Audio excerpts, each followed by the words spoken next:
History is a graveyard for contending opinions. What I put out there is an empirical evidence of how they have suffered. Because the resistance against a credible election in Nigeria has been long-standing. Dr. Gobadia was the first to set up the ICT unit in the INEC. It was a unit in his office and later a full department.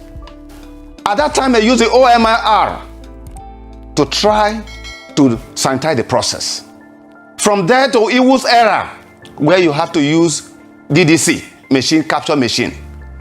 Iwu set up the VSAT across 774 local government for transmission of results for the 2007 election. It was sabotage.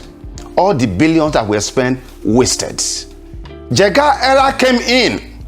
We started and we identified all election rigging processes and that the EV system must be carried out. The EVs had 4 tracks: the biometric registration, biometric accreditation, e-voting, and e-transmission.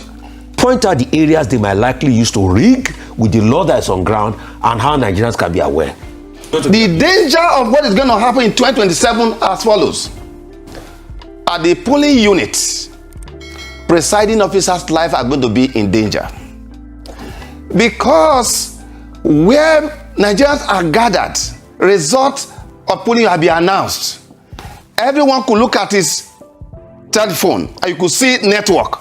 But the presiding officer says that there's no network. You are going to put the life of that presiding officer in danger. Meanwhile, the children of all the political elite are not going to be at the polling unit. It's the youth corpus that they are going to be faced with.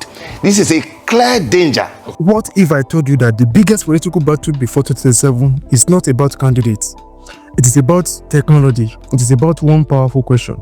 Should election results be transmitted in real time, instantly, without human interference?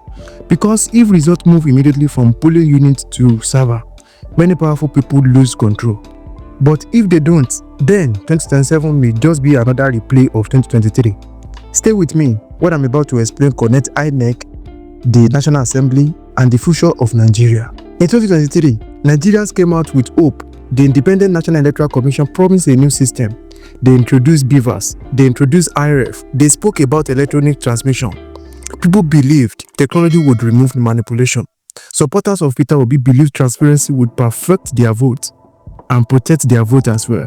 Supporters of Atiku Abubakar believed digital upload would prevent rigging.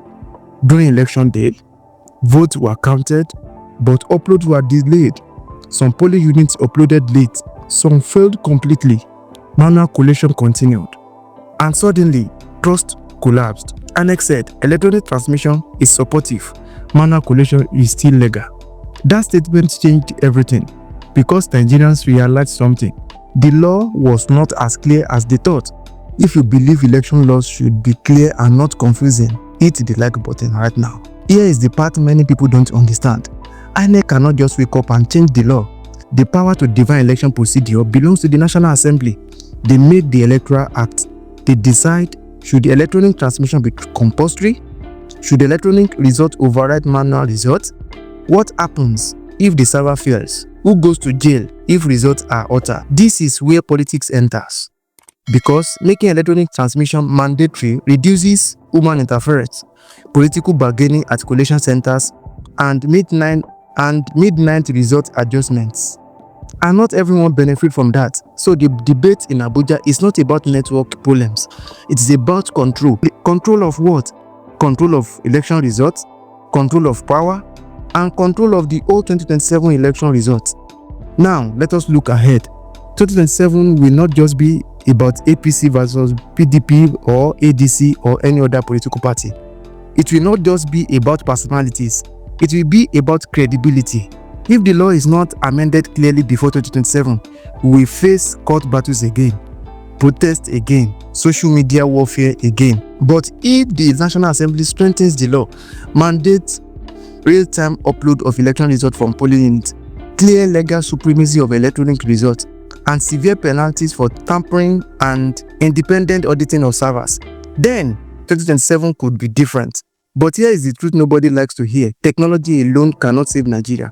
Even if you transmit results instantly, vote buying can still happen. Violence can still happen. Political compromise can equally happen at the polling stations. Technology helps and integrity completes it. Ask yourself this question: if real-time transmission becomes 100% mandatory tomorrow, who benefits, the voter or the political system? And if it does not become mandatory, who benefits? Sometimes the biggest political fights are not loud. They are silent battles inside legislative chambers. 2027 is closer than you think. The real campaign may not be rallies. It may be amendments to the Electoral Act, because whoever controls the rules often controls the outcome. Nigeria stands at a crossroads. Should we choose transparency or technical excuses? The decision may be happening right now inside the National Assembly. If you want credible election in Nigeria, don't just argue about candidates. Start paying attention to law. Subscribe to this channel, because between now and 2027, we will break down every political move that matters. Nigeria's future is not decided on election day. It is decided before election day. Thanks for watching, and I will see you in my next video. Bye bye.